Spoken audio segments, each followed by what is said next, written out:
राजवीर रामकिसन कोतकर या 10 वर्षाच्या मुलावरती आज रोजी 6:30 ते 7च्या दरम्यान बिबट्यांनी हल्ला केलेला आहे। ते गेल्या निंबळक, इसळक आणि खारेकुर्जनेमध्ये गेल्या 2 दिवसांमध्ये दुसरी घटना आहे। तर अतिशय वन विभाग या प्रकरणामध्ये कुठल्याही प्रकारचं गांभीर्याने लक्ष घालत नाही। आमच्या निंबळ ग्रामपंचायतनी किंवा ग्रामस्थांनी, खारेकुर्जने ग्रामस्थांनी सुद्धा 2-3 दिवसापासून सुद्धा या दोन्ही तिन्ही गावामध्ये अतिशय वणवा पेटलेला आहे की बिबट्याला तुम्ही ठार मारण्याचे आदेश द्यावे।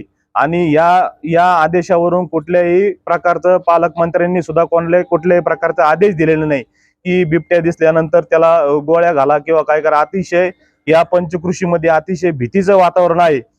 तर मी या सरकारला आणि पालकमंत्र्यांना सुद्धा एक जाहीर नम्र आवाहन करतो की तुम्ही उद्या किंवा 2 दिवसामध्ये बिबट्या जर ठार केला नाही तर आम्ही वन विभागाच्या कार्यालयामध्ये घुसून त्या वन विभागाच्या त्या अधिकाऱ्यांना आम्ही घुसून मारणार आहे। आता जनावरांकडे वालीच देत होतो, जनावरांना वालीच दिलं आणि त्याला म्हणलं एवढी गुणी घेऊन घरी जाय। तर तो जोडीदार तिथं उभा, त्याला म्हणला मामा चला मला घरी सोडा, बिबटे येईल।